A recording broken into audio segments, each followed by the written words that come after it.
पहला जो क्वेश्चन था वो पहला क्वेश्चन कौन सा था, स्फीयर वाला या फिर? अच्छा, स्फीयर एक हेमिस्फीयर था क्या? कंप्लीट स्फीयर था, एक ऐसा कंप्लीट स्फीयर था और इसका रेडियस ले लिया था मैंने कैपिटल आर, और यहाँ पे ऐसा चेन लगा हुआ था, यही था।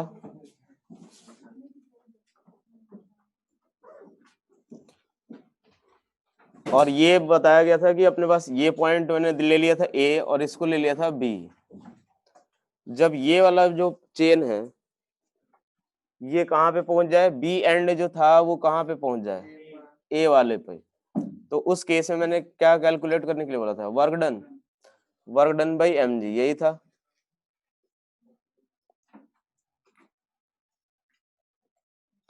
अब एक बात देखो कि जो एम जी के द्वारा वर्क डन होगा, सेंटर ऑफ मास का डिस्प्लेसमेंट हम लोग को देखना रहेगा। जो एम जी के द्वारा जो वर्क डन अगर देखेंगे तो इसका सेंटर ऑफ मास जितना डिस्प्लेस होगा उतना ही होगा। कितना वर्क डन इक्वल्स टू किसके बराबर लिख सकते हैं, work done by M G equals to, इसका मास मैंने ले लिया था स्मॉल एम इंटू कितना, जी इंटू, यहां से देखे तो इनिशियली इसका सेंटर ऑफ मास जो होगा वो कहाँ पे होता है, 2r/पाई पे। जो ये जो क्वार्टर सर्कल जो बन रहा है इसका सेंटर ऑफ मास कितनी हाइट पे होगा, 2r/पाई के ऊपर, इतनी हाइट पे होगा यहाँ पे सेंटर ऑफ मास। अब एक बात देखो कि जब ये चेन इस वाले पोजीशन में पहुंचेगा तो क्या यहाँ इसका सेंटर ऑफ मास यहाँ पे ले सकते हैं हम लोग, और इसकी वैल्यू किसके बराबर आएगी, तो L/2 के बराबर। अगर इस चेन की लेंथ कितनी है L, तो ये वाला कितना होगा L/2, और L की वैल्यू हम लोग क्या लिख सकते हैं, L इक्वल्स टू कितना, पाई इंटू कैपिटल R/2 के बराबर लिख सकते हैं। जो लेंथ होगी इसकी वो किसके बराबर, पाई इंटू कैपिटल R/2, यानी यहां से जो डिस्प्लेसमेंट देखेंगे जो सेंटर ऑफ मास का वो कहां से कहां तक, तो 2r/पाई से लेकर के कहां तक आएगा, इस वाले पोजीशन तक, और ये किसके बराबर है, तो πr/4। तो mg के द्वारा जो वर्क डन आएगा वो किसके बराबर आएगा, तो mg इंटू 2r/पाई प्लस किसके बराबर, तो πr/, कितना 4 के बराबर, यही आएगा। कितने लोगों का ये आंसर आया था, किसी का नहीं, क्लियर हो गया ये सभी को। जो mg के द्वारा वर्क डन हम लोग देखेंगे सेंटर ऑफ मास का डिस्प्लेसमेंट, पहले ये 2r/पाई पे होगा, उसके बाद ये L/2 पे होगा, और L की वैल्यू कितनी है, πr/2 यानी πr/4। ठीक है, चलो अब दूसरा एक क्वेश्चन ये दिया हुआ था मैंने कि यहाँ पे एक स्फीयर था और ये कुछ a एक्सेलरेशन से जा रहा था, यही था, और इसका रेडियस दिया हुआ है कैपिटल R, और यहाँ से एक ब्लॉक जो है वो रिलीज किया था, हमें इसकी वेलोसिटी फाइंड करनी थी as a function of theta, यही था सवाल, यही था ना, वेलोसिटी फाइंड करनी थी। ये जो वेलोसिटी हमें फाइंड करनी है वो किसके रिस्पेक्ट में फाइंड करनी है, तो स्फीयर के रिस्पेक्ट में। किसके रिस्पेक्ट में, स्फीयर के रिस्पेक्ट में अगर देखेंगे तो अब एक बात सोचो, अगर हम लोग स्फीयर के ऊपर अगर बैठ करके देखें तो क्या इसके ऊपर एक सूडो फोर्स लगेगा पीछे के डायरेक्शन में, कितना आएगा m/a, ये एक सूडो फोर्स लगेगा, और इसमें कौन वर्क करेगा, mg। जो अगर वर्क डन हम लोग देखेंगे तो कौन कौन सा फोर्स वर्क करेगा, इस पे एक सूडो फोर्स लगेगा वो वर्क करेगा, और दूसरा कौन सा है, mg। तो यहां से अगर हम लोग कैलकुलेट करें तो work done by mg plus work done by pseudo force equals to किसके बराबर, तो half m into V square, half m into कितना वी स्क्वायर, और इनिशियल एनर्जी कितनी, 0। ये हम किसके रेस्पेक्ट में लगा रहे हैं, स्फीयर के रेस्पेक्ट में। तो mg के द्वारा जो वर्क डन आएगा, ये मान लो थीटा एंगल है, तो mg के द्वारा जो वर्क डन आएगा वो इस वर्टिकल डिस्प्लेसमेंट पे डिपेंड करेगा, और ये किसके बराबर होगा, तो क्या r माइनस कितना r cos थीटा के बराबर, यही आएगा। और mg के द्वारा जो वर्क डन आएगा अब,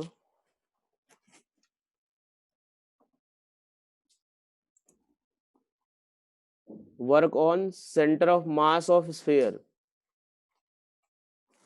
बेटा फर्स्ट क्वेश्चन में सेंटर ऑफ मास कहाँ पे ले रहे हैं? ये जो सेंटर ऑफ मास में ले रहा हूँ ना, ये वाला, ये जो चेन का सेंटर ऑफ मास यहाँ पे होगा। स्फीयर, इस पूरे का सेंटर ऑफ स्फीयर का तो सेंटर ऑफ मास यहाँ पे होगा। हमें इस चेन का अगर देखना है तो ये सेंटर ऑफ मास अगला जो चैप्टर होगा ना उसमें आपको बता दिया जाएगा। ये 2r/पाई होता है। 2r/पाई आपको आगे सेंटर ऑफ मास में निकलवाया जाएगा कि जो रिंग का जो सेंटर ऑफ मास होता है, अगर ये क्वार्टर रिंग है तो इसका जो सेंटर ऑफ मास होगा वो कितने पे होता है? तो 2r/पाई अपॉन 2r/पाई पे होता है। ठीक है, अभी के लिए बस आप लोग याद रख लो, बाकी सेंटर ऑफ मास में ये निकलवा दिया जाएगा। चलो देखो, अब यहां से अगर देखें mg के द्वारा वर्क डन कितना आएगा, तो mg इंटू कितना, नीचे की तरफ डिस्प्लेसमेंट हो रहा है तो r इंटू 1 माइनस किसके बराबर, cos थीटा, ये आएगा किसके द्वारा वर्क डन, mg के द्वारा वर्क डन। अब एक बार देखो, सूडो फोर्स के कांस्टेंट डायरेक्शन में लग रहा है, सूडो फोर्स का मैग्नीट्यूड और डायरेक्शन दोनों ही कांस्टेंट है, हॉरिजॉन्टल डायरेक्शन में लग रहा है, तो इसके द्वारा जो वर्क डन आएगा कि इस वाले डिस्प्लेसमेंट पे डिपेंड करेगा, और इसकी वैल्यू किसके बराबर, तो r साइन थीटा के बराबर, यही आएगा। इसकी वैल्यू किसके बराबर, r साइन थीटा के बराबर। तो यहां से अगर देखें तो सूडो फोर्स के द्वारा जो वर्क डन आएगा वो किसके बराबर, m इंटू ए इंटू कितना, कैपिटल R साइन थीटा, और यही हमारा किसके बराबर होगा, हाफ mv² के। यानी यहाँ पे वेलोसिटी v इक्वल्स टू किसके बराबर, तो 2gr into 1 minus cos theta plus किसके बराबर, 2ar साइन थीटा का स्क्वायर रूट, यही आएगा। कितने लोगों का ये आंसर आया था, एक इधर,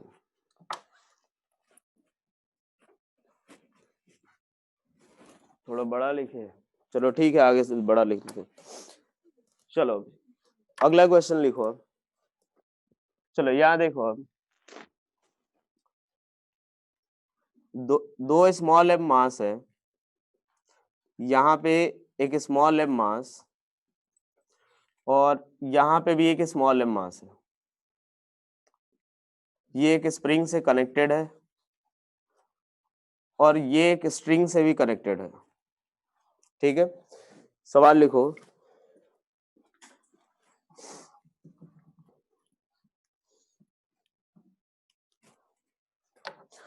स्प्रिंग कांस्टेंट के दिया हुआ है, तो लिखो at what value of initial compression, at what value of initial compression the lower block will bounce up, the lower block will bounce up after the thread has been cut, after the thread has been cut।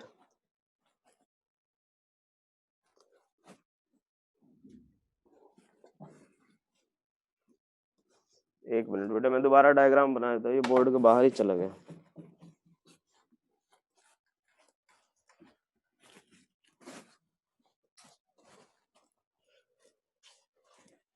Spring constant यहां से देख लो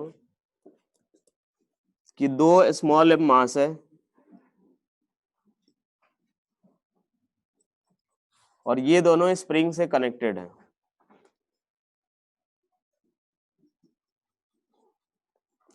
और यहां से एक thread से भी connected है। इनिशियली हमें ये निकालना है, स्प्रिंग कांस्टेंट ले लो के, हमें ये बताना है कि इनिशियल कंप्रेशन कितना होना चाहिए ताकि जैसे ही थ्रेड को कट किया जाए तो ये जो लोअर ब्लॉक है वो बाउंस अप हो जाए, मतलब ये ऊपर उठ जाना चाहिए।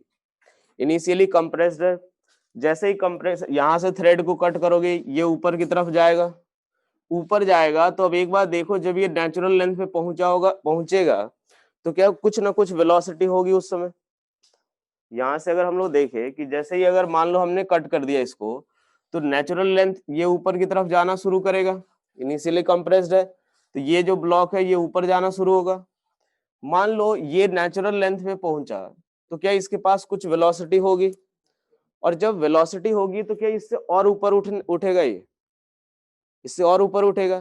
तो हमें ये फाइंड करना है कि इनिशियल कितना कंप्रेशन होना चाहिए ताकि ये ब्लॉक भी ऊपर की तरफ उठ जाए। नेचुरल लेंथ से जैसे ही ऊपर उठना शुरू करेगा तो उस समय इसके ऊपर के डायरेक्शन में फोर्स लगेगा, इस वाले ब्लॉक के ऊपर।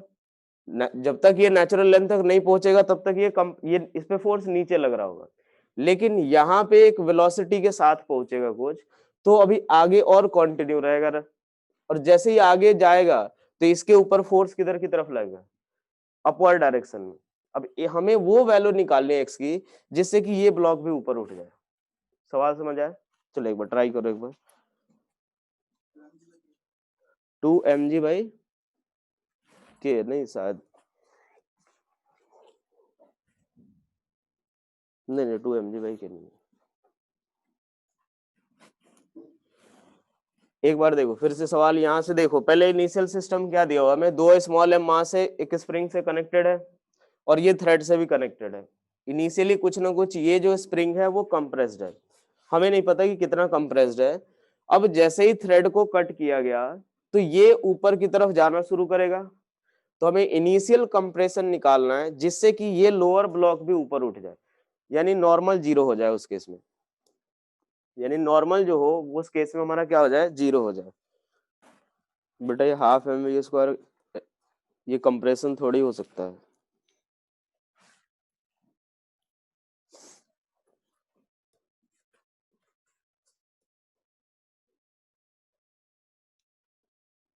चलो एक बार देखो इधर, यहां से मान लेते हैं हम लोग इनिशियल कंप्रेशन कितना है, x के बराबर।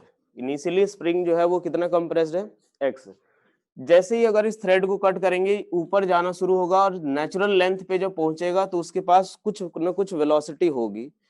इस वेलोसिटी के कारण ये और ऊपर जाएगा, और मान लेते हैं कि ये जो स्मॉल एम मास है यहां से कितना और ऊपर जा रहा है, h तक। कितना, h तक जा रहा है। अब एक बार सोचो कि अगर ये स्प्रिंग इस वाले पोजीशन पे पहुंचा तो अगर इसको बाउंस होना है या नॉर्मल जीरो होना है तो क्या स्प्रिंग फोर्स mg के बराबर होना चाहिए। जो स्प्रिंग फोर्स होगा वो किसके बराबर, mg के बराबर। ठीक है भाई। अब एक बार बताओ, यहां से जब ये h ऊपर जाएगा तो स्प्रिंग फोर्स कितना, जब ये नेचुरल लेंथ से ऊपर जाएगा तो स्प्रिंग फोर्स कितना, कितना k इंटू एच के बराबर। अरे k इंटू एक्स ही तो फोर्स होता है, नेचुरल लेंथ से जितना एलोंगेट होगा या जितना कंप्रेस होगा वही होता है। तो ये नेचुरल लेंथ ये रहा, यहां से ये कितना ऊपर उठ रहा है, h, तो कितना फोर्स लगेगा इसके ऊपर, kh के बराबर। और kh की वैल्यू किसके बराबर होनी चाहिए, mg के बराबर। kh की वैल्यू किसके बराबर, mg के बराबर। अब एक बात बताओ, अगर ये मैक्सिमम यहां तक उठ रहा है तो यहाँ पे वेलोसिटी कितनी, यहाँ पे वेलोसिटी जीरो, और जैसे ही थ्रेड कट किया उस समय भी वेलोसिटी जीरो के बराबर। ठीक है। कौन कौन वर्क कर रहा है, तो एक तो स्प्रिंग फोर्स, एक कौन वर्क कर रहा है, स्प्रिंग फोर्स, और दूसरा कौन, ग्रेविटी। और इक्वल्स टू क्या, change in kinetic energy zero के बराबर। चेंज इन काइनेटिक एनर्जी किसके बराबर, जीरो। स्प्रिंग फोर्स के द्वारा जो वर्क डन आएगा क्या 1/2 k इंटू किसके बराबर, x initial square minus x initial कितना, x स्क्वायर, x फाइनल कितना, h स्क्वायर, यही आएगा। क्लियर है। उसके बाद mg के द्वारा वर्क डन कितना होगा, kx इक्वल्स टू mg। बेटा एक बार देखो यहाँ पे मैं ये बोल रहा हूं कि जैसे ये स्प्रिंग मान लो यहां तक मैक्सिमम जा रहा है, जब यहां तक जाएगा तो स्प्रिंग एलोंगेट होगा तो इसके ऊपर कितना फोर्स लगेगा, k इंटू एच। और अगर इसको नॉर्मल अगर जीरो होना है तो उसके लिए वो किसके बराबर होना चाहिए, mg के बराबर। तो इसीलिए हमने ये ले लिया पहला equation, kh equals to mg। दूसरा इक्वेशन हम लोग वर्क एनर्जी थ्योरम लगा रहे हैं, तो स्प्रिंग फोर्स वर्क कर रहा है और mg वर्क कर रहा है। मैक्सिमम यहां तक जा रहा है तो सिस्टम की फाइनल वेलोसिटी जीरो और इनिशियल वेलोसिटी भी जीरो, तो ये कितना आ जाएगा, जीरो के बराबर। अब एक बात देखो, हाफ के x square minus H square, और mg के द्वारा जो वर्क डन होगा ये वाला ब्लॉक तो ऊपर उठा नहीं, ये तो जस्ट बाउंस होने की कंडीशन में आया, तो इसके ऊपर वर्क डन कितना होगा, तो minus of m into G into कितना, x प्लस एच के बराबर, यही आएगा, इक्वल्स टू कितना, जीरो के बराबर। अब एक बात देखते हैं हम लोग, h की वैल्यू पुट करनी है अपने को, तो 1/2k इंटू कितना X square minus 1/2k into H square की जगह पे क्या लिखेंगे m square g square upon कितना k स्क्वायर के बराबर, यही आएगा। उसके बाद minus of M G into कितना x minus m into G into कितना h की वैल्यू फिर से क्या पुट करेंगे, तो क्या m square G square by कितना आएगा k के बराबर, यही आएगा इक्वल्स टू कितना 0। ये k से k कैंसिल आउट होगा। अब जो वैल्यू आएगी वो किसके बराबर, तो 1/2k एक्स स्क्वायर माइनस कितना आएगा 1/2 और ये 1 किसके बराबर, तो minus of 3/2 m square G square by K minus कितना m into G into X equals to किसके बराबर 0 के बराबर, यही आएगा। यहां से क्वाड्रेटिक बन रहा है, हम क्वाड्रेटिक क्या लिख सकते हैं के एक्स स्क्वायर माइनस कितना 3m square G square by के। एक काम करते हैं इसको पहले लिख लेते हैं, अगर उसको पहले लिखेंगे तो क्या आएगा अपना, तो 2mgx और माइनस किसके बराबर 3m square G square by कितना के बराबर, यही आएगा। क्या अब ये क्वाड्रेटिक एक्स में आ गया, इस क्वाड्रेटिक को सॉल्व कर लोगे। हाँ कोई नहीं क्वाड्रेटिक, अब उसको तो जैसे सॉल्व करना है कर लो, उसमें क्या। तो बस यहाँ से भी क्वाड्रेटिक बनेगा, सॉल्व करोगे तो x की वैल्यू कितनी आएगी 3mg बाई के। दो वैल्यू आएगी, एक पॉजिटिव और दूसरी एक नेगेटिव आएगी। कहाँ पे ये वाला, ये एक बार देखो ना m into G into H आएगा, h की वैल्यू क्या पुट करेंगे mg बाई के, तो कितना आएगा m square G square by K. तो यहाँ से x की वैल्यू पुट करोगे तो x की वैल्यू आएगी 3mg बाई के और एक कुछ शायद माइनस mg बाई के आएगा। अब x जो आएगा हमें कौन सी वैल्यू लेनी रहेगी पॉजिटिव, क्योंकि नेगेटिव वैल्यू हमें क्या बता रहा है एलोंगेशन, नेगेटिव वैल्यू हमें क्या बताएगा एलोंगेशन, और इस सवाल में यही दिया हुआ है कि कंप्रेशन है यानी x की वैल्यू कितनी हो जाएगी 3mg बाई कितना k के बराबर। अगर हाँ बोलो थर्ड वाली ये वाली, अच्छा x माइनस एच और x प्लस एच, वहां से भी अपने पास x प्लस एच 0 हो जाएगा और x माइनस एच वहां से भी हो जाएगा। तो इक्वेशन बना लो, उसके बाद तो जैसे सॉल्व करने का। हाँ एक अगर एक बात देखो, अगर जो पूछ रहे हो कि मास अलग अलग हो तो भी क्या दिक्कत है, अगर मान लो मैंने m1 m2 ले लिया तो उस केस में क्या बनेगा kh इक्वल्स टू m2g होगा, जो kh इक्वल्स टू कितना होगा m2g, और जो उसके बाद जो इस वाले में इक्वेशन में देखेंगे तो स्प्रिंग फोर्स के द्वारा वर्क डन सेम, और mg का अगर वर्क डन कैलकुलेट करेंगे तो mg केवल इस वाले ब्लॉक पे वर्क कर रहा है, तो बस यहाँ पे क्या आ जाएगा minus of m1 into G into X plus H, बाकी h की वैल्यू फिर से वही पुट करोगे m1 m2 के टर्म्स में आएगा। ठीक है चलो नेक्स्ट हेडिंग डालो वर्टिकल सर्कुलर मोशन। क्लियर हो गया सभी को ये, कि H इक्वल्स टू mg। एक बार देखो पहले जरा इस सिस्टम को देखो, पहले इनिशियली ये पूरा ये थ्रेड से कनेक्टेड है, ये कंप्रेस्ड है कुछ x, जैसे ही थ्रेड को कट किया मैंने ये ऊपर जाना शुरू करेगा, नेचुरल लेंथ तक आएगा कुछ वेलोसिटी से, इसके बाद ये और ऊपर उठना शुरू करेगा। जब और ऊपर उठना शुरू करेगा तो मान लेते हैं हम लोग कि कितना ऊपर जा रहा है h हाइट और ऊपर जा रहा है, तो यहां से हमारे पास क्या आएगा कि ये जैसे ये स्प्रिंग यहां तक पहुंचेगा तो इसके ऊपर इस वाले ब्लॉक के ऊपर एक अपवर्ड डायरेक्शन में फोर्स लगेगा, और ये उठने के लिए जो स्प्रिंग फोर्स है वो mg के बराबर होना चाहिए, तो वही इसलिए लिख रहे हैं kh इक्वल्स टू कितना mg के बराबर। चलो नेक्स्ट हेडिंग डालो वर्टिकल सर्कुलर मोशन। चलो अब यहां से देखो पावर बेटा लास्ट में कराया जाएगा, अभी कोई दूसरा चैप्टर नहीं चल रहा है बेटा, अभी वर्क पावर एनर्जी के अंदर ही है, ये वर्क पावर एनर्जी के अंदर ही है अपने को, ऐसा नहीं कि दूसरा चैप्टर स्टार्ट हो रहा है, वर्टिकल सर्कुलर इसी के अंदर आता है। देखो यार अब यहां से हम लोग देख रहे हैं कि मान लो एक स्ट्रिंग से कनेक्ट कर दिया अपन ने, ये पॉइंट फिक्स्ड है। यहां से स्ट्रिंग से एक ब्लॉक या बॉल कोई भी ले लो, m मास का एक बॉल हमने कनेक्ट कर दिया, ठीक है।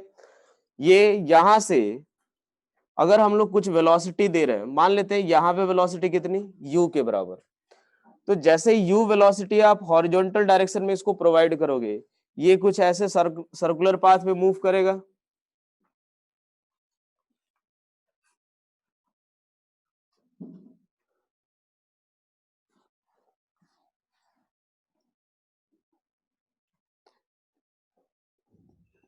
अब एक बात देखो यार, हमने कुछ वेलोसिटी u दे दी और ये पॉइंट हमारा फिक्स्ड है, ये जो पॉइंट है वो फिक्स्ड है और इसकी लेंथ कितनी ले ली हमने, l के बराबर।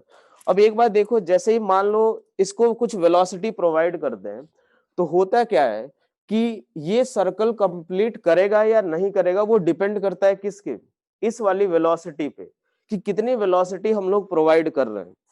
कभी कभी ऐसा होगा कि मान लो हमने थोड़ी वेलोसिटी दी तो ये कुछ हाइट तक जाएगा और यहां से फिर लौट करके आ जाता है, ऐसे ही पाथ पे मूव करेगा, जो ऑसिलेट करेगा सिंपल पेंडुलम की तरह। अगर मान लो हम लोग वेलोसिटी और ज्यादा प्रोवाइड करें, तो होगा कभी ऐसा हो जाएगा कि यहाँ तक जाएगा, कुछ और ज्यादा वेलोसिटी प्रोवाइड करेंगे तो हो सकता है पार्टिकल और ऊपर जाए, और एक और वेलोसिटी और धीरे धीरे बढ़ाते जाए, तो एक ऐसी वेलोसिटी आएगी जिसके लिए पूरा का पूरा वर्टिकल सर्कल कंप्लीट करेगा। यही होता है, जैसे जैसे वेलोसिटी इंक्रीज करेंगे, ये होगा कि कुछ h हाइट तक जाएगा, फिर यहाँ से ऑसिलेट होता रहेगा। जैसे ही अगर एक पर्टिकुलर ऐसा टाइम आता है कि उस वेलोसिटी पे ये पूरा का पूरा सर्कल कंप्लीट कर लेगा, यही होता है। ये जो सर्कुलर पाथ जो ये जो ट्रेस कर रहा है वो कौन से प्लेन में कर रहा है, वर्टिकल, तो यही हमारा क्या होगा, हॉरिजॉन्टल वाला पार्ट हमने देख लिया है। अब वर्टिकल सर्कुलर मोशन जब डील करेंगे तो ऐसे वाले पार्ट में दो इक्वेशन आएगा, एक कौन सा, एक फोर्स का और दूसरा आता है एनर्जी कंजर्वेशन का, ठीक है। एनर्जी कंजर्वेशन क्यों, क्योंकि यहां से अगर मान लो पार्टिकल अगर इधर पूरे सर्कुलर पाथ पे कहीं भी मूव कर रहा हो, ठीक है, भले यहां तक जाए या पूरा सर्कल कंप्लीट करे, तो उस केस में कौन कौन सा फोर्स इस पे वर्क करेगा, कौन कौन सा फोर्स लग रहा है इसके ऊपर, एक mg और दूसरा टेंशन के द्वारा वर्क डन 0। क्यों, क्योंकि यहाँ पे टेंशन हमेशा किधर की तरफ लगेगा, ऊपर के डायरेक्शन में, और वेलोसिटी हमेशा किधर की तरफ होगी, ये टेंजेंट के लॉन्ग, हमेशा दोनों के बीच का डॉट प्रोडक्ट कितना, 0, यही आएगा। तो इसीलिए इस वाले पूरे मोशन में कौन वर्क करेगा, mg, केवल वर्क कौन करेगा, mg वर्क कर रहा होगा, यानी टेंशन के द्वारा वर्क डन अगर 0 है तो क्या हम एनर्जी कंजर्व कर सकते हैं, एनर्जी कंजर्व कर सकते हैं, mg का वर्क डन केवल आ रहा है तो इस पूरे जो भी वर्टिकल सर्कल में जो भी चीजें कैलकुलेट करेंगे या जो भी क्वेश्चन आएगा, सिर्फ यही दो इक्वेशन बनता है, एक फोर्स का और दूसरा कौन सा, एनर्जी कंजर्वेशन का, ठीक है। अब एक बात देखते हैं कि मान लो कि किसी टी टाइम पे, या सॉरी किसी थीटा एंगल पे हमने कुछ यहाँ पे u वेलोसिटी प्रोवाइड कर दी है, और जैसे ही जब ये थीटा एंगल पे है उस समय अगर हम लोग इसकी वेलोसिटी का इक्वेशन, वेलोसिटी के लिए क्या करते हैं, एनर्जी कंजर्वेशन का इक्वेशन लिख लेते हैं। मान लो यहाँ पे वेलोसिटी कितनी, v, थीटा एंगल पे, तो इस केस में mg 90 डिग्री पे कैसे है बेटा, एक बार देखो mg का, अगर एक बार देखते हैं यहां से अगर हम लोग देखें तो क्या इस पे mg नीचे की तरफ लगेगा, mg अगर नीचे की तरफ लग रहा है तो इस केस में दोनों के बीच का एंगल हमेशा 90 नहीं रह रहा, टेंशन हमेशा टुवर्ड्स द सेंटर होगा, वेलोसिटी हमेशा टेंजेंट के लॉन्ग, तो इसके द्वारा वर्क डन 0। लेकिन mg और वेलोसिटी के बीच का जो एंगल होगा वो हमेशा 90 डिग्री नहीं होगा, अलग अलग पॉइंट पे जो थीटा की वैल्यू होगी वो अलग अलग होगी। सेंट्रीपिटल एक बार देखो यार, सेंट्रीपिटल जो होता है कोई ऐसा नहीं होता है कि एडिशनल कोई फोर्स होता है, सेंट्रीपिटल कोई ऐसा नहीं होगा कि पार्टिकल जब सर्कुलर पाथ पे मूव करेगा तो उस पे एक सेंट्रीपिटल फोर्स अलग से लगता है, ऐसा नहीं होता है। जो नेट फोर्स सेंटर की तरफ होता है वो इसके बराबर हम लोग लेते हैं, तो ये एडिशनल कोई फोर्स नहीं होता है। सेंट्रीफ्यूगल लेते हैं, और सेंट्रीफ्यूगल आप कब लोगे, जब इसके ऊपर बैठ करके डील करोगे, ठीक है। देखो अब यहां से अगर हम लोग देखें तो work done by non conservative force क्या है, 0, तो यहां से हम लोग क्या लिख सकते हैं, from conservation of mechanical energy, from conservation of mechanical energy, पूरे पार्ट में बस दो ही इक्वेशन आएगा, एक फोर्स का और दूसरा एनर्जी कंजर्वेशन का। तो from conservation of mechanical energy देखे तो एक काम करते हैं, ये पॉइंट जो है इसको ए ले लेते हैं और इस वाले पॉइंट को मैंने ले लिया बी। यहां से क्या लिख सकते हैं कि यू ए प्लस के ए किसके बराबर, तो यू बी प्लस के बी के बराबर, यू ए प्लस के ए किसके बराबर, यू बी प्लस के बी के बराबर। अब यहां से देखो जब पोटेंशियल एनर्जी हम डिफाइन करते हैं तो मैंने बताया था कि एक पर्टिकुलर पॉइंट पे सबसे पहले आपको रेफरेंस पॉइंट लेना पड़ेगा और वहां पे पोटेंशियल एनर्जी जीरो लेते हैं। तो मान लो यहाँ पे पोटेंशियल एनर्जी कितनी ले ली हमने, जीरो। तो इनिशियली अगर देखें तो यू ए की वैल्यू जीरो, काइनेटिक एनर्जी कितनी, तो हाफ एम इंटू कितना यू स्क्वायर इक्वल्स टू जो पोटेंशियल एनर्जी बी पे आएगी, पोटेंशियल एनर्जी बी पे अगर हम लोग देखें तो वो किसके बराबर, तो देख लेते हैं कितनी वर्टिकल हाइट ये ऊपर उठा है, तो ये कितना, ये वाली हाइट होगी और ये किसके बराबर, क्या L minus L cos theta के बराबर, अरे यही आएगा, ये एल कॉस थीटा और ये कितना L minus L cos theta. तो पोटेंशियल एनर्जी जो होगी M into G into L into one minus कितना कॉस थीटा, और यहाँ पे वेलोसिटी कितनी वीक है तो half M into V square. ये हमने एनर्जी कंजर्वेशन का इक्वेशन लिखा। यहाँ से हम किसी पर्टिकुलर थीटा पे जो v की वैल्यू लिखेंगे वो किसके बराबर, तो यहाँ से देखो v की वैल्यू लिखनी है तो इसको इधर भेज देते हैं और 2 से मल्टीप्लाई करेंगे, m सारा कैंसिल आउट होगा, तो वी स्क्वायर इक्वल्स टू किसके बराबर, U square minus 2 into G into L into one minus cos theta, यही आएगा वी स्क्वायर की वैल्यू। किसी भी पर्टिकुलर थीटा पे अगर देखे तो पर्टिकुलर थीटा एंगल पे जो वेलोसिटी आएगी वो किसके बराबर, तो you square minus 2 G L into one minus cos theta. ठीक है, अब यहां से देखो, यहां से अगर हम लोग देखें तो जैसे जैसे थीटा इंक्रीज होगा, as theta will increase, theta की वैल्यू कहां से कहां तक होगी, जीरो से लेकर के पाई तक जी। अगर मान लो ये पूरा सर्कल कंप्लीट कर रहा है तो थीटा की वैल्यू कहां से कहां तक, जीरो से लेकर के 180। अगर एक बार देखो थीटा अगर इंक्रीज होगा तो क्या कॉस थीटा डिक्रीज होगा, इसको ऐसे देख लो, थीटा अगर इंक्रीज हो रहा है इस वन माइनस कॉस थीटा को हम क्या लिख सकते हैं, cos two theta equals to कितना, तो one minus two sine square theta के बराबर ये होता है। कॉस टू थीटा का दो फॉर्मूला, एक तो कितना, एक one minus two sine square theta और दूसरा कौन सा है, two cos square theta minus one. यहां से हम लोग क्या लिखेंगे, वन माइनस कॉस थीटा या one minus cos two theta equals to किसके बराबर, टू साइन स्क्वायर थीटा के बराबर यही आएगा।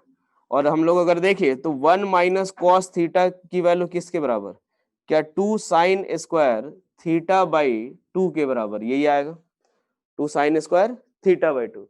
अब अगर हम वी स्क्वायर की वैल्यू देखें तो जैसे जैसे थीटा इंक्रीज होगा, थीटा क्या होगा, इंक्रीज होगा, और थीटा की जो वैल्यू है वो कहां से कहां तक जाएगी, जीरो से लेकर के 180 डिग्री तक। अब जीरो से लेके 180 डिग्री तक यानी ये वाला जो पार्ट है वो कहां से होगा, जीरो से लेकर के पाई बाई टू तक, जीरो से लेकर के 90 तक होगा। तो जीरो से 90 में क्या ये पूरी वैल्यू इंक्रीज होगी, ये पूरी वैल्यू इंक्रीज होगी।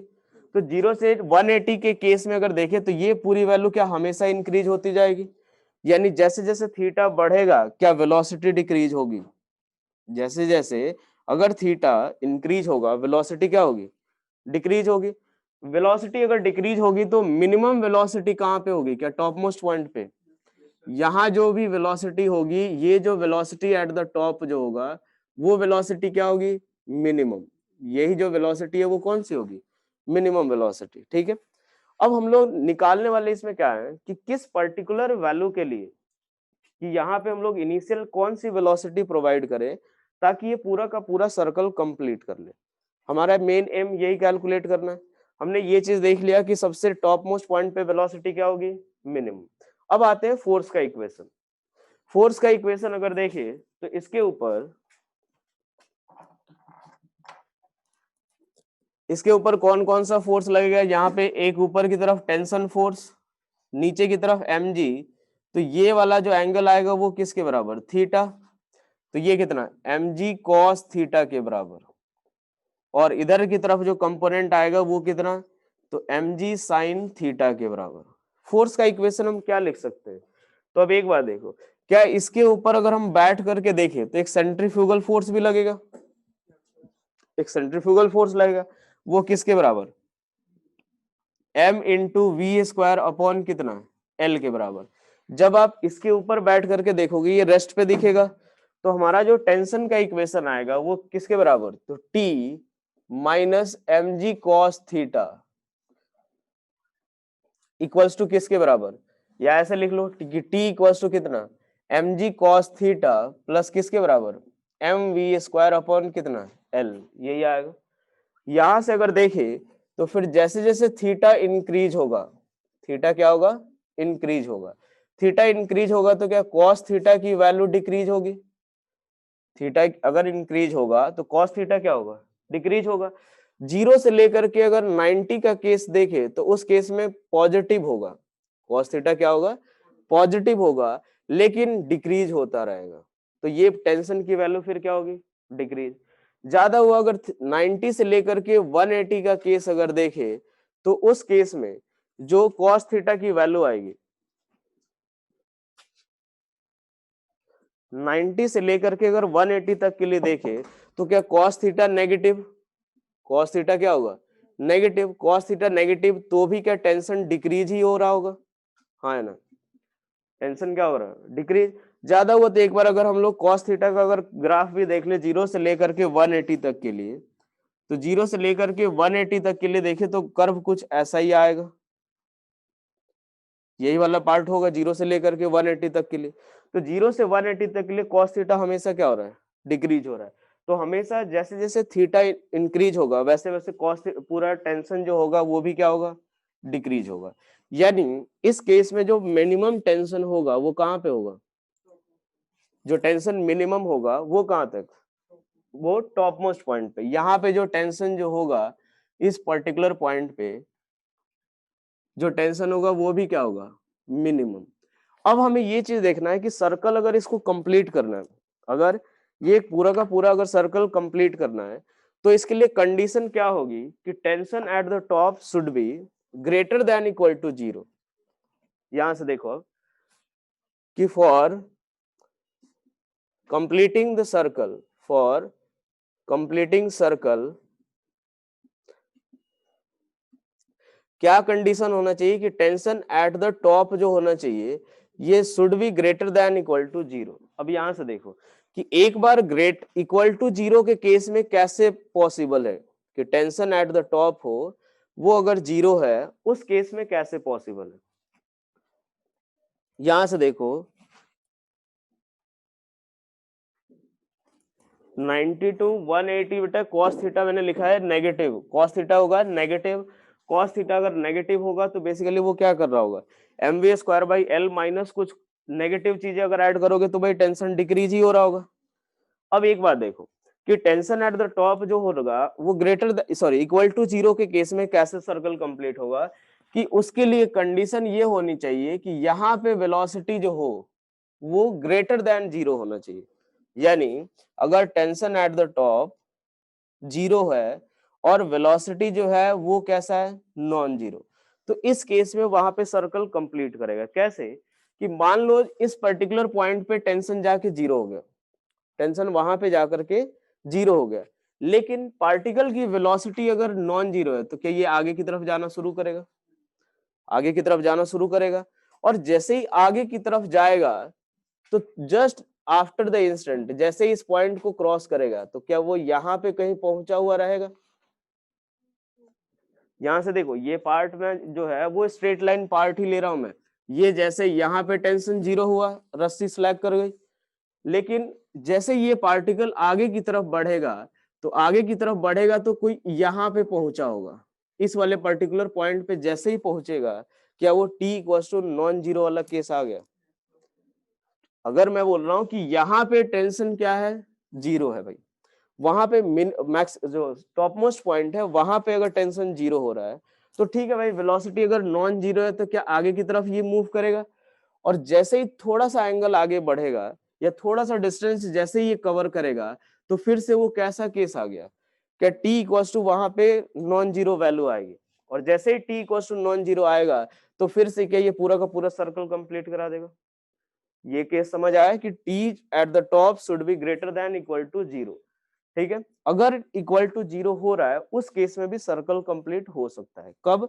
जब वेलोसिटी क्या हो, नॉन जीरो। वहां पे क्लियर हुआ ये सभी को? अब इसके बाद अगर देखें कि टेंशन एट द टॉप जो हो वो क्या हो, टेंशन एट द टॉप अगर क्या हो, नॉन जीरो हो, तो क्या उस केस में हमेशा ये सर्कल सेंट्रीपिटल फोर्स प्रोवाइड करता रहेगा? हमेशा क्या प्रोवाइड करता रहेगा? Centripetal force. और जब सेंट्रीपिटल फोर्स हमेशा प्रोवाइड करता रहेगा तो इस पॉइंट पे भी अगर टेंशन नॉन जीरो है, यानी यहाँ पे भी इसको सेंट्रीपिटल फोर्स मिल रहा है, और वहां पे भी अगर सेंट्रीपिटल फोर्स मिल रहा है, तो क्या पूरा का पूरा सर्कल कंप्लीट कर लेगा ये? तो टेंशन, ये अगर सर्कल कंप्लीट करना है तो उसके लिए कंडीशन क्या होगी कि tension at the top should be greater than equal to 0। ये केस समझ आया पहले? ये तो भाई चलो आसान है कि सेंट्रीपिटल फोर्स मिल जाएगा। इस वाले केस में क्या होगा कि टेंशन अगर टॉप पे 0 होगा तो पार्टिकल टेंजेंशियली आगे की तरफ जाएगा।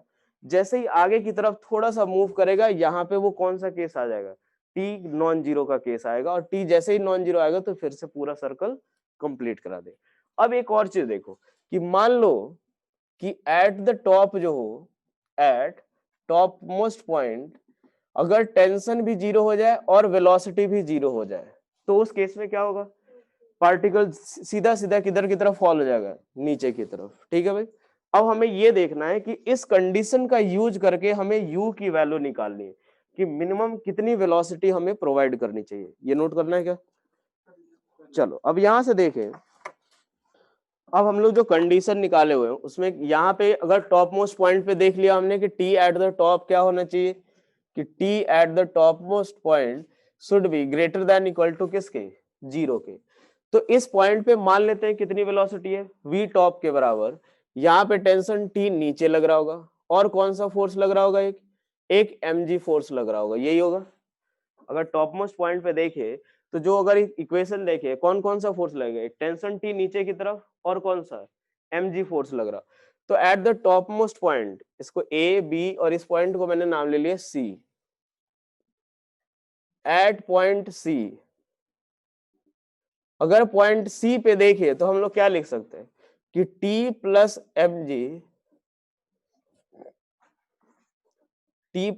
एम जी जो होगा वो किसके बराबर? क्या एम वी टॉप का स्क्वायर अपॉन एल, यही आएगा क्या? अब एक चीज यहाँ पे समझना ठीक से कि हमने कंडीशन क्या निकाली है कि टी एट द टॉप जो होना चाहिए वो should be greater than equal to 0। तो क्या ये कंडीशन हम लोग लिख सकते हैं कि एम वी टॉप का square by L should be greater than equal to किसके?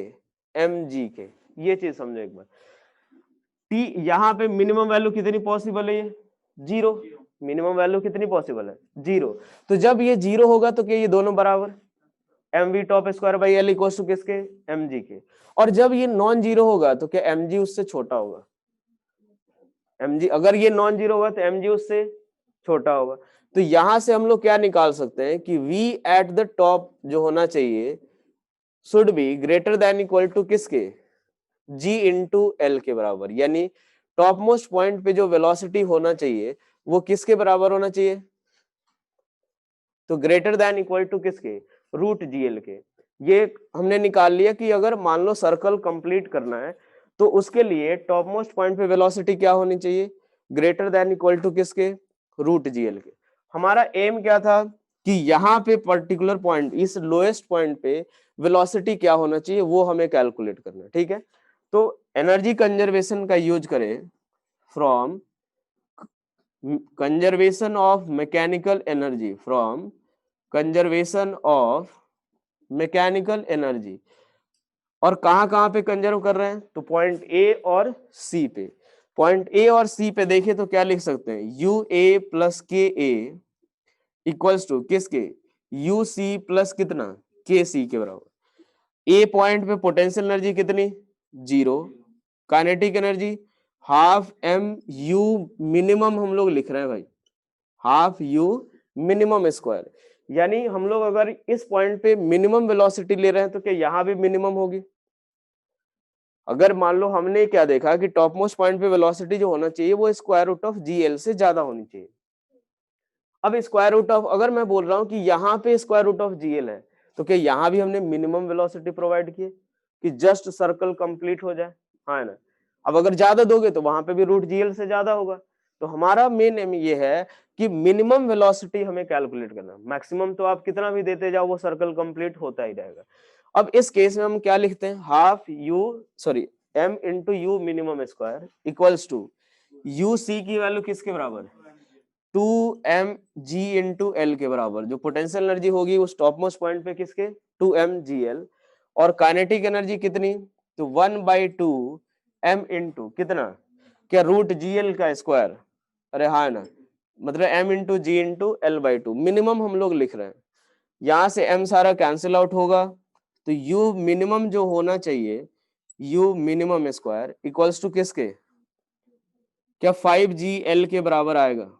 u मिनिमम जो आएगा वो किसके बराबर, 5gl। यानी यहाँ पे मिनिमम वेलोसिटी हमें कितनी प्रोवाइड करनी चाहिए, तो u मिनिमम जो होगा वो क्या होगा, √5gl के बराबर। यानी मिनिमम जो वेलोसिटी हमें इस बॉल को या जो भी ब्लॉक है इसको मिनिमम कितनी वेलोसिटी देनी चाहिए, तो √5gl। इससे ज्यादा देंगे तो क्या होगा, पूरा का पूरा सर्कल कंप्लीट होता ही रहेगा, लेकिन मिनिमम ये बस वैल्यू होनी चाहिए, ठीक है। चलो, यानी for completing the circle, for completing circle क्या कंडीशन आएगी, फॉर कंप्लीटिंग सर्कल कि u at the lowest point, u at the lowest point should be greater than equals to किसके, √5gl के बराबर। क्या ये चीजें सभी को क्लियर हो गई कि मिनिमम यानी वहां पे जो लोएस्ट पॉइंट पे जो वेलोसिटी प्रोवाइड करनी चाहिए वो किसके, तो √5gl से ग्रेटर देन या उसके बराबर होना चाहिए, ठीक है। अब एक बात देखो, अब इसके बाद अगर हम लोग देखें कि अगर √5gl अगर दे रहे हैं, ठीक है, √5gl अगर हमने दिया तो उस केस में पॉइंट बी पे हमें वेलोसिटी निकालनी है। दो पॉइंट इसको ले लेते हैं डी, पॉइंट डी पे अगर हमें निकालना है, एक सवाल लिख लो इसमें कि if you eight the lowest position जो आया वो किसके बराबर, √5gl के बराबर। तो हमें ये फाइंड करना है वेलोसिटी एट पॉइंट डी, उसके बाद टेंजेंशियल एक्सेलरेशन, उसके बाद निकालना अपने को सी पार्ट रेडियल एक्सेलरेशन, और डी पार्ट हमें निकालना है टेंशन टी के वैल्यू। लोएस्ट पोजीशन पे हमने जो वेलोसिटी प्रोवाइड की है वो √5gl के बराबर प्रोवाइड की है। तो बी डी पॉइंट पे, डी जो है वो 90 डिग्री का एंगल है, डी जो पॉइंट है वो कौन सा है, 90 डिग्री वाला एंगल है। तो उस पॉइंट पे ये सारी चीजें एक बार कैलकुलेट करो, कितना आ रहा है, √3gl आ रहा होगा, हाँ बेटा टेंशन पॉजिटिव नेगेटिव थोड़ी होगा, स्ट्रिंग हमेशा इस पे टेंशन इधर के डायरेक्शन में लगाएगा, या तो अब ये वैल्यू नेगेटिव कैसे आ जाएगी, हाँ AT की वैल्यू किसके बराबर, AT की वैल्यू,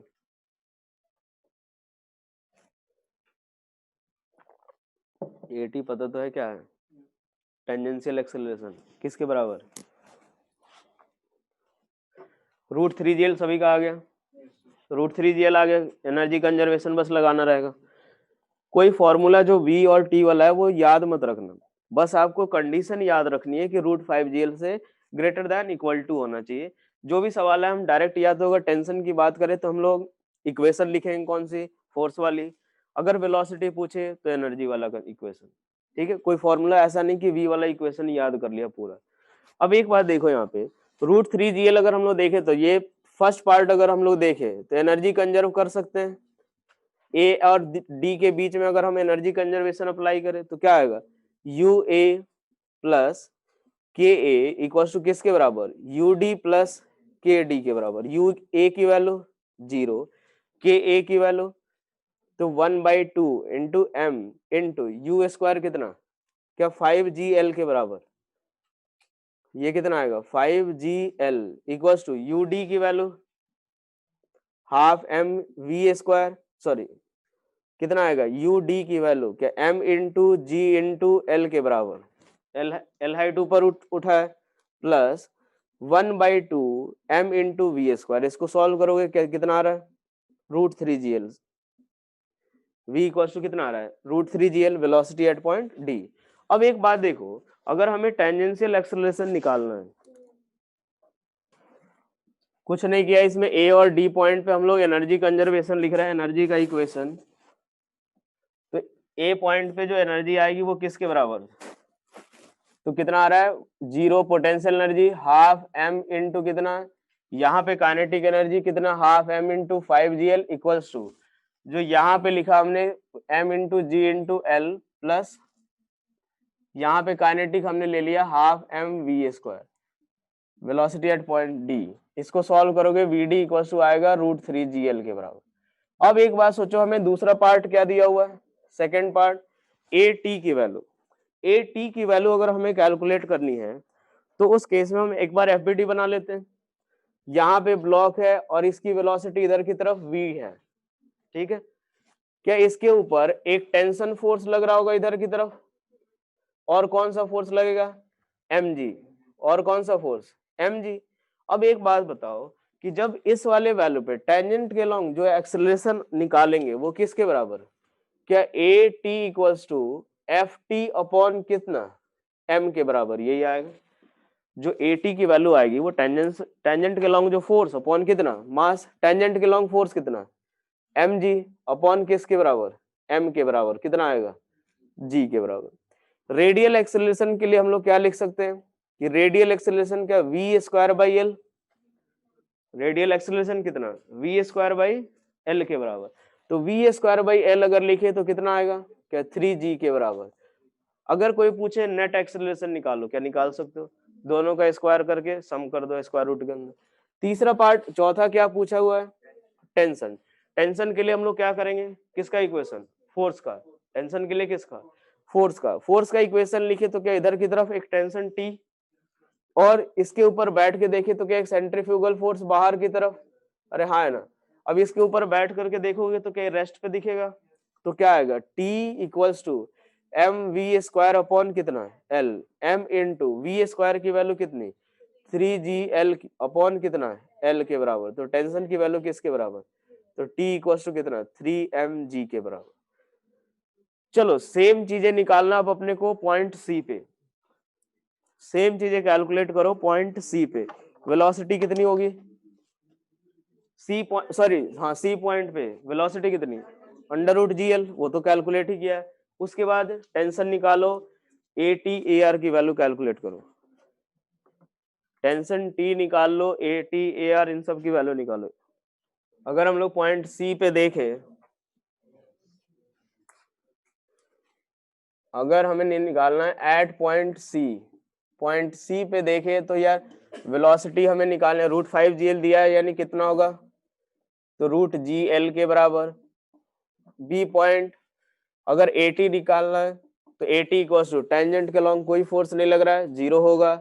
सी पार्ट अगर देखिए तो ए आर की वैल्यू, ए आर अगर हम लोग कैलकुलेट करें तो ए आर कितना, तो टेंशन तो अपना 0 आएगा, और टेंशन 0 आ रहा है तो ए आर की वैल्यू कितनी आ जाएगी, नीचे केवल mg फोर्स लग रहा है तो mg अपॉन कितना, m के बराबर, कितना आएगा, g के बराबर। चाहो तो v स्क्वायर बाई एल करोगे तो भी यही आ रहा होगा, ठीक है। चलो अब यहां से लिखो एक और part, if velocity at the lowest point, if velocity at the lowest point is √10gl, is √10gl,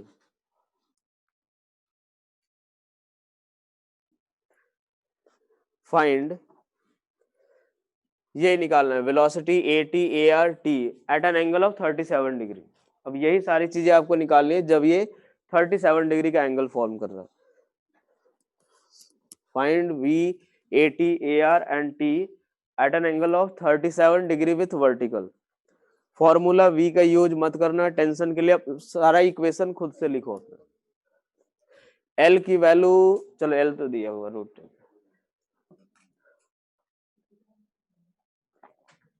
सवाल समझ आ गया सभी को। यहां से √10gl दिया, यहां से 37 डिग्री के एंगल पे ये सारी चीजें कैलकुलेट करनी है। वेलोसिटी रूट 10 GL है। क्या ये सर्कल कंप्लीट करेगा? करेगा ये चीज। इस केस में velocity at the top greater than root GL होगा या रूट GL ही होगा? Greater than root GL। Velocity के लिए सिर्फ एनर्जी कंजर्वेशन का इक्वेशन लिखना अपने को। यहाँ पे वेलोसिटी दे रखी है रूट 10 GL के बराबर,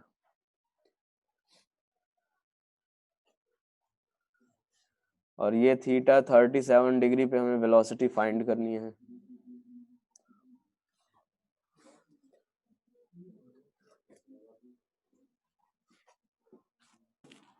कितनी आ रही है वेलोसिटी?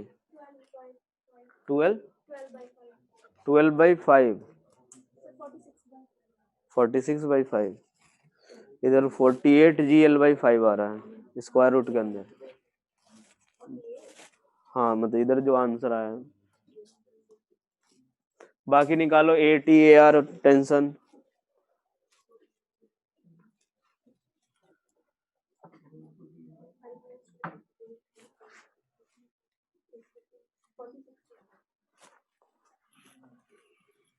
एक ने तो 2√2 GL निकाल लिया।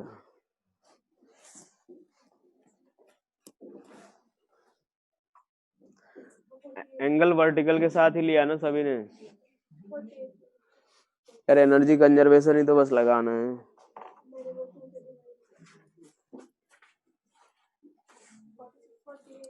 फोर्टी एट ही आ रहा है।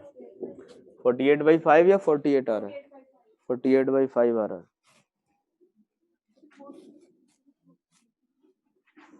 बाकी चीजें निकालो एक बार, AT/AR ये सब।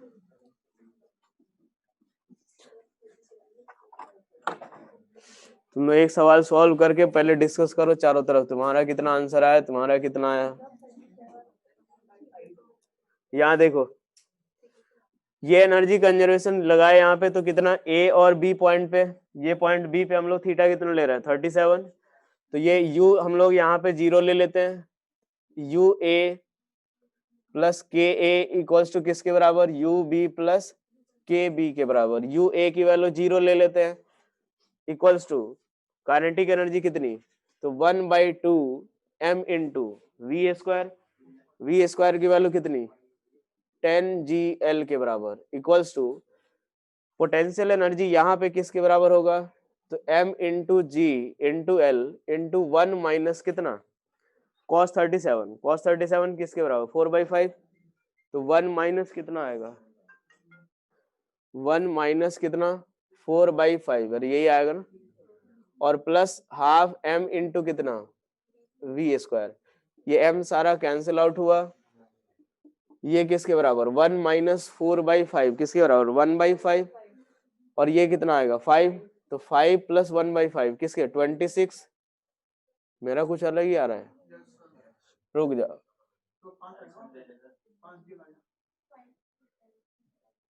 सही लिखा है ना? mg into L into 1 minus cos 37 4/5 आएगा। 5 माइनस 4 1/5 आ गया। ये कितना? 5GL माइनस 1/5 प्लस क्यों आएगा भाई? अरे इसको इधर भेज रहा है। इक्वल्स टू कितना? तो 1/2 V स्क्वायर। इसकी वैल्यू किसके बराबर?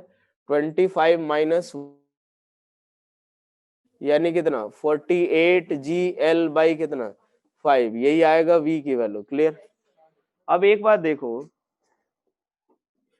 से अगर हमें देखना है दूसरा कौन सा? AT, तो क्या टेंजेंट के अलोंग कितना फोर्स? क्या mg sin थीटा। तो tan थीटा कितना हो जाएगा? सॉरी mg sin थीटा यानी एक्सेलरेशन कितना? g sin थीटा के बराबर, यानी g इंटू साइन 37 कितना? 3/5 यानी किसके बराबर? 6 के बराबर। कितना आएगा? 6 मीटर पर सेकेंड स्क्वायर। और अगर हम लोग ये रेडियल अगर निकाले तो रेडियल के लिए क्या करेंगे? क्या पहले टेंशन निकाल लेना चाहिए? तो या फिर डायरेक्ट रेडियल के लिए तो V स्क्वायर बाई L ही कर लो। रेडियल के लिए कितना? V स्क्वायर बाई L कितना आ जाएगा? 48 बाई कितना? 5G। क्या नेट भी निकाल सकते हैं? क्या उनका एंगल पूछा जाए वो भी निकाल सकते हैं? निकाल सकते हैं ना। रेडियल इधर की तरफ, टेंजेंशियल नीचे की तरफ, एंगल पूछ लिया जाए थीटा, तो क्या निकाल सकते हो कि कितना एंगल वो बन रहा है नेट एक्सेलरेशन। अब उसके बाद एक और कौन सा चीज पूछा है अपन ने, टेंशन। तो क्या लिखेंगे, तो एक बात देखो कि वेलोसिटी v, टेंशन इधर की तरफ mg cos थीटा, और क्या एक M V square by L pseudo force. तो किस टेंशन t की वैल्यू किसके बराबर, M G cos theta plus कितना, M V square by L. यहां से अगर देखे तो कितना, एम जी कॉस 37 4/5 कितना 4/5 एम जी, और प्लस कितना m इंटू वी स्क्वायर कितना, वी स्क्वायर की वैल्यू 48 जी एल बाई 5, यही आएगा ना, एल कैंसिल आउट हो जाएगा, कितना आ गया फाइनल 52 एम जी बाई 5, ये हो जाएगा। अब चाहे जो भी वेलोसिटी दे दे कोई भी, अगर मान लो कितनी वेलोसिटी प्रोवाइड कर दे, थीटा कुछ भी दे दे, अगर मान लो यहाँ से 37 हो, यहाँ से 37, इधर 9 कुछ 60 80 सब हर जगह निकाल सकते हैं, जो भी चीजें हो, वेलोसिटी हो या फिर टेंशन हो, रेडियल एक्सेलरेशन, टेंजेंशियल एक्सेलरेशन, सब निकल जाएगा। चलो अब इसके बाद अगले वाले क्लास में है ना, हम लोग ये कंडीशन देखेंगे कि पहले टेंशन 0 होगा या पहले वेलोसिटी 0 होगा। अगर √5 से ज्यादा दिया तब तो कुछ 0 नहीं होगा, लेकिन उससे कम अगर देंगे तो कौन सी चीज पहले अकर होगी, कि टेंशन 0 होगा, वेलोसिटी 0 होगा, या दोनों 0 होगा। तो वो केस हमें अगली क्लास में डील करना, ठीक है। कौन सा पार्ट में दिक्कत आ गया बेटा, एक बार बताओ। टेंजेंट के लॉन्ग फोर्स लग रहा है mg sin थीटा, तो g sin थीटा होगा। रेडियस के लॉन्ग तो v स्क्वायर बाई एल, और t इसका इक्वेशन लिखा t equals to mg cos theta plus mv square by L.